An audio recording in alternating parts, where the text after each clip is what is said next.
RCN. Le son de la différence.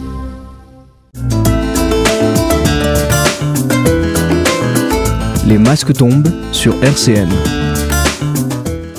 Bonjour à tous et bienvenue dans Les Masques tombent, l'émission où on parle de culture et de vie associative à Nancy et aux alentours. Vous pouvez nous retrouver en vidéo sur YouTube et en podcast sur le site de la radio www.rcn-radio.org. Aujourd'hui, je reçois Christophe Prévost, président de l'Union spéléologique de l'agglomération nancéienne. RCN, Les masques tombent, Elisa Gautron. Bonjour Christophe. Bonjour Elisa. Tu vas bien ? Ah oui, très bien. Content d'être là. C'est un plaisir de te recevoir. Merci. Est-ce que tu peux te présenter un petit peu ? Alors Christophe Prévost, donc je suis président du club de spéléologie de Nancy, l'Union spéléologique de l'agglomération nancéienne. Et c'est quoi ton parcours de vie en dehors de l'association ? Alors en dehors de l'association, moi je suis à la base professeur de mathématiques en lycée-collège. Voilà, j'ai fait 25 années en collège et puis aujourd'hui je suis devenu enseignant pour les futurs professeurs des écoles. Voilà, je travaille à l'INSPE de Lorraine pour former les futurs profs. Et comment est-ce que tu as découvert la spéléologie ? Alors la spéléologie, c'est une histoire de famille, parce qu'en fait, c'est mes parents qui pratiquaient déjà la spéléologie. Mon papa était président fondateur du club où je suis. Voilà, donc c'est une histoire familiale. Et puis on a enclenché derrière, les deux frères ont enclenché. Puis on poursuit l'histoire, la tradition familiale avec nos enfants. Et qu'est-ce qui t'a plu dans la spéléologie particulièrement ? Alors, ce qui est très intéressant dans la spéléologie, c'est que c'est à la fois une activité sportive, donc qui nécessite de se dépenser, voilà, faire du sport, mais aussi il y a tout un esprit très particulier d'équipe, puisque quand on est sous terre en groupe, voilà, il y a tout un esprit de cohésion, d'équipe, d'être ensemble, sans un esprit compétitif, mais un esprit d'entraide, et ça, c'est vraiment très très riche en termes de relations humaines. Qu'est-ce qui t'a attiré vraiment particulièrement Alors tout au début, on va dire la partie sportive. Effectivement, faire du sport, aller dans des endroits aussi totalement inconnus que personne ne voit. Quand on revient de sortie spéléo ou qu'on voit les copains et puis qu'on dit « Ah, j'ai vu ça, j'ai découvert des tas de choses ». En fait, la spéléologie, la découverte du monde souterrain, c'est de l'aventure, mais de l'aventure à côté de chez soi, sans que ça coûte très cher, sans être besoin d'aller au bout du monde. Et en termes de spéléologie, qu'est-ce que toi, tu as déjà fait ? Alors, plein de choses. D'abord autour de Nancy, dans les cavités très proches. On a à Villers-lès-Nancy le spéléodrome, par exemple, une galerie un peu spatiale dont on parlera, je pense, tout à l'heure. On a aussi tout près les grottes de Pierre-Latrèche. Donc ça, c'est des cavités où on peut aller rapidement pour apprendre, découvrir. Et puis après, on va un peu plus loin. On va en Meuse, voilà, découvrir des cavités un peu plus profondes. Dans les Alpes, dans le Jura, dans le Doubs. Et puis, on a la chance aussi qu'il y ait des expéditions qui se montent régulièrement. Donc moi, j'ai eu la chance d'aller une année, 1 mois et demi pratiquement, en Argentine, en expédition internationale. Qu'est-ce que ça t'a apporté comme expérience d'aller en Argentine pour faire de la spéléo ? Alors, d'abord, un cadre complètement différent en termes de cavité par rapport à ce qu'on a l'habitude de voir chez nous en France, par rapport aux roches, par rapport au calcaire. Voilà, c'était un monde complètement différent, complètement minéral différent de ce qu'on a l'habitude de voir. Et puis, des rencontres humaines, des gens, des habitudes de vie, plein de choses. Voilà, la spéléologie, ça permet de croiser plein de champs. Est-ce qu'il y a des choses que tu n'as pas encore faites en spéléologie que tu aimerais faire ? Alors des choses que j'ai pas faites, oui, il y en a plein. Maintenant, malheureusement, avec un petit peu l'âge et le physique, il y a des choses qu'on aimerait bien faire, mais qu'on se dit, non, c'est plus pour moi. Voilà, c'est comme un peu un sportif de haut niveau qui se dirait, à arriver à un certain âge, il y a des choses qu'il peut plus faire. Mais globalement, je pense que j'ai fait le tour de beaucoup de choses en spéléologie. Maintenant, oui, il y aurait des belles cavités à faire, mais qui ne sont pas forcément plus accessibles en fonction des conditions physiques. Est-ce que tu as fait juste de la spéléologie ou est-ce que tu as fait d'autres activités sportives à côté ? Alors, d'abord, la spéléologie m'a amené à faire d'autres activités sportives, par exemple de l'escalade, parce que je me suis retrouvé dans une cavité dans les Alpes où, effectivement, j'étais pas à l'aise avec le vide. Parce qu'en spéléologie, alors ça peut paraître paradoxal, mais en spéléologie, on est toujours sur corde. Donc j'aurais tendance à dire, tant que je suis sur corde, ça va. Mais on peut se retrouver à être dans des galeries, dans des endroits où il n'y a plus de corde et on doit tenir en équilibre, voilà, se maintenir. Et je me suis pas senti à l'aise, donc je me suis mis à l'escalade et j'ai découvert l'escalade par ce biais-là, en fait, pour avoir plus d'aisance vis-à-vis du vide. Et puis, avec la spéléologie, il y a aussi le canyonisme. On fait, à une époque, ça s'appelait la spéléologie à ciel ouvert, c'est-à-dire qu'on fait de la descente de canyon. Et ça, c'est une activité qui est arrivée assez entre guillemets récemment dans notre fédération. C'est une activité qui existe depuis un siècle, mais qui est arrivée récemment dans notre fédération. Et qui, avec la spéléologie, je suis allé vers ces activités-là. Puis on a aussi la marche, la rando, la balade en montagne, enfin la randonnée en montagne. C'est des activités qui se pratiquent parce que en spéléologie, quand il faut aller sur un point particulier, on va avoir besoin de faire plusieurs compétences. Plusieurs compétences, la rando raquette, voilà, quand il s'agit d'accéder à un gouffre et qu'il y a de la neige, on va se mettre à la rando raquette, des choses comme ça. Ouais. Est-ce qu'il y a une expédition que tu as faite en particulier qui a été particulièrement difficile ou particulièrement mémorable pour toi ? Oui, il y a des souvenirs pleins, hein, mais en particulier quand on est sur quelque chose de long dans la durée où on rentre à 7h du matin dans la cavité et on ne ressortira que le lendemain vers 7-8 heures, c'est-à-dire qu'on va passer 24-25 heures sous terre, sans dormir, hein, on est en activité tout du long, hein, on a des petits temps de pause pour les temps de repas, mais voilà, ça c'est éprouvant physiquement, mais ça fait des super souvenirs après. Ouais, t'en as déjà fait beaucoup ? Quelques-unes, dans le Doubs, oui, quelques-unes comme ça, où on passe 20, 25, 26, 27 heures, voilà, dans les monts du Vaucluse aussi, voilà, on rentre sous terre, le soleil est en train de se lever, et quand on ressort, on le voit se lever, mais sauf qu'il y a eu un tour de compteur. Et c'était pas trop difficile, justement, de passer 24 heures sous terre ? Eh ben ça, c'est ce qu'on a à force d'entraînement, hein, voilà, à force de pratiquer, de s'entraîner, d'avoir envie d'aller plus loin. Quand je donnais l'aspect sportif, voilà, ça, c'est vraiment du sport poussé qui nécessite de travailler. Hein. On n'y va pas du jour au lendemain qu'une personne qui découvre la spéléologie va aller vers ça. Et puis peut-être que ça l'intéresse pas. Donc, mais il y a des cavités dans lesquelles elles sont très longues, très grandes. Et ça nécessite de passer du temps à l'intérieur si on veut en faire le tour, la découvrir complètement, l'explorer. Les masques tombent du lundi au jeudi de 13h à 13h30 sur RCN. On est toujours avec Christophe Prévost, président de l'Union spéléologique de l'agglomération nancéienne. Alors Christophe, comment elle s'est créée cette association ? Alors, elle s'est créée donc en 1961, en novembre 1961. En fait, c'était des étudiants de l'université, donc de la fac de sciences essentiellement, qui étaient étudiants en fac de sciences, en géologie, en biologie, en maths, et qui pratiquaient la spéléologie déjà à l'époque, mais dans des groupes différents, en fait, comme il y en a qui venaient des Vosges, il y en a qui venaient de Meuse, il y en a qui venaient de différents endroits, et ils se sont retrouvés à la fac. Et puis, un jour, en discutant, en échangeant entre eux, ils se sont rendus compte qu'ils avaient une passion commune. Alors, c'est un sacré hasard que des gens qui pratiquent de la spéléologie, qui viennent des quatre coins de la région, se retrouvent à la cantine et puis se mettent à parler de spéléologie, à échanger des idées et puis à se dire « Ah, mais tiens, mais ça serait pas si mal si on faisait une association à Nancy, voilà, pour se regrouper entre nous. » Et c'est comme ça qu'est né, donc, alors à l'époque, ça s'appelait l'Union autonome de spéléologie de Nancy, Union spéléologique autonome de Nancy. On a juste changé un peu le A en agglomération nancéienne, voilà, depuis. Mais voilà, l'histoire, c'est ça. C'est à la base des étudiants qui se regroupent, qui se sont rencontrés par hasard. Donc ça, voilà, le hasard fait bien les choses, souvent. Et puis, qui ont décidé de monter une association à Nancy pour la spéléologie. Donc aujourd'hui, ça fait un bon nombre d'années qu'elle existe, l'association. Qu'est-ce qui s'est passé depuis ? Oh, il s'est passé plein de choses. Hein. Alors là, oui, puisque fondée en 1961, au départ, une association très orientée sur l'exploration, la recherche. C'est comme ça qu'est sorti en 1966, donc 5 ans après la création de l'association, le premier inventaire des cavités souterraines de Meurthe-et-Moselle. Voilà, en 1966, ils sortent le premier inventaire. Avec tous les travaux qu'ils ont menés pendant les 5 années, hein, entre la fondation en 61 et puis l'inventaire. Donc tous les travaux d'exploration qu'ils ont fait.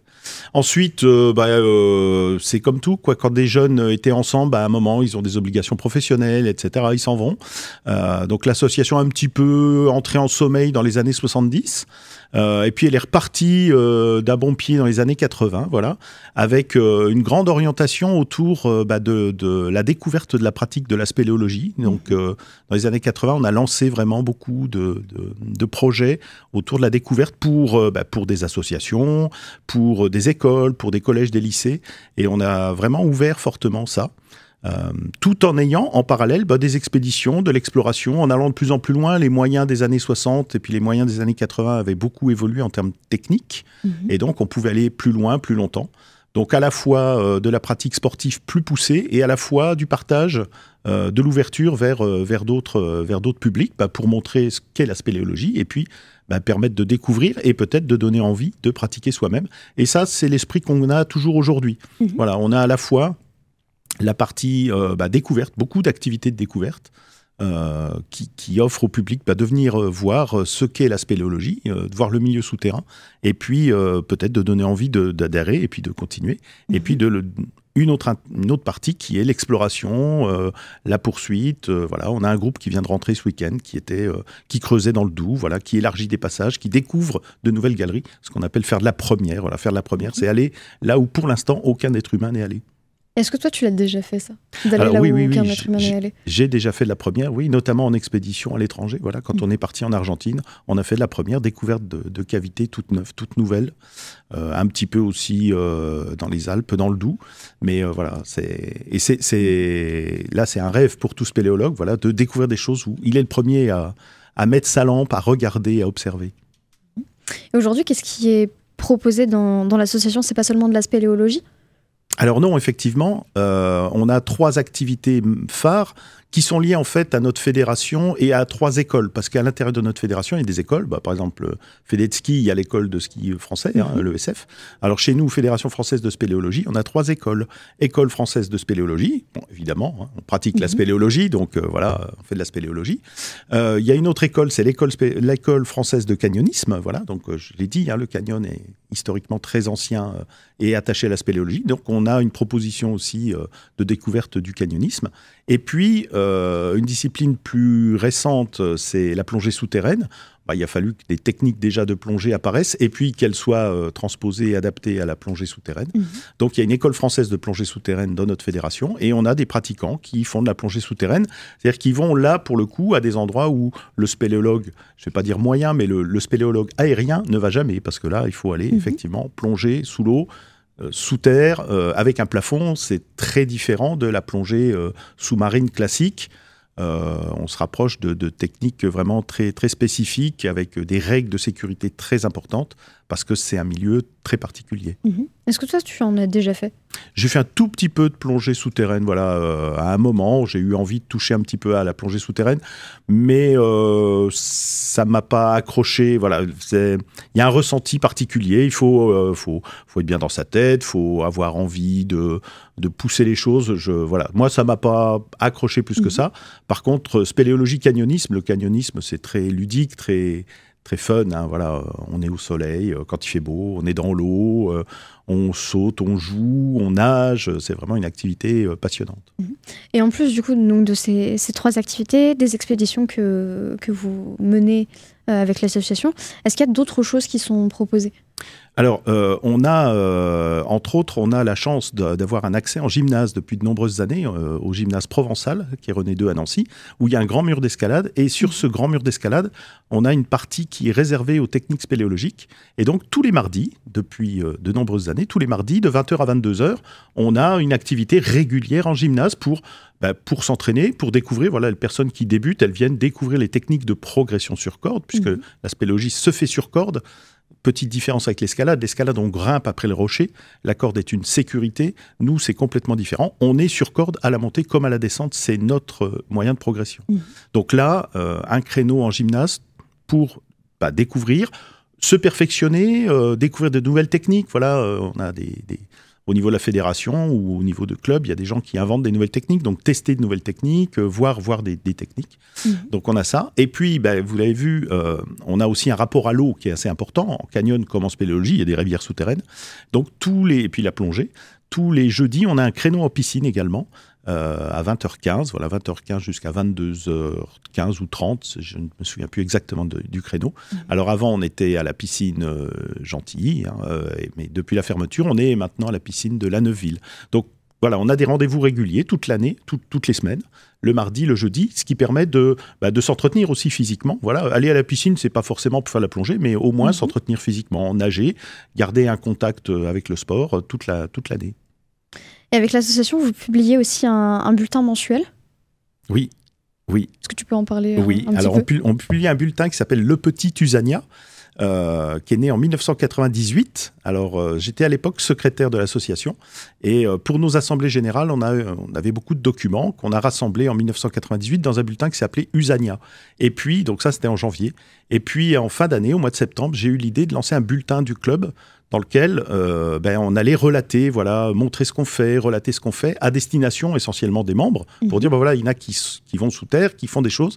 On va raconter tout ça dans le bulletin et on va pouvoir, comme ça, avoir une mémoire aussi de ce qui se fait. Donc, depuis 1998, ce bulletin, c'est un 6 pages à 4, Alors, pourquoi ce format? Tout simplement parce que ça correspond au format courrier, voilà, parce qu'il était envoyé en format courrier. Il est toujours envoyé en format courrier à des correspondants, etc. Donc, il garde ce format qui permet d'être dans une enveloppe dite 20 grammes. Et là-dedans, eh bien... on a constamment des comptes rendus de sortie, d'activités, de ce qui s'est passé dans l'association. Voilà, ça raconte toute la vie de l'association tout au long de l'année. Alors aujourd'hui, le bulletin, donc toujours en format papier, mais il existe aussi en version numérique, bien évidemment. On a évolué un petit peu. Donc il est disponible en version numérique, consulté par beaucoup de monde en France, notamment. Il n'y a pas longtemps encore, je rencontrais des spéléos de Moselle et quelqu'un me disait « Ah, c'est quand même bien parce qu'au moins on a une mémoire, on voit des choses, on lit des choses, c'est intéressant de voir ce qui se fait. » Voilà. Donc ce bulletin, on le retrouve sur Internet, sur le site du club. D'accord.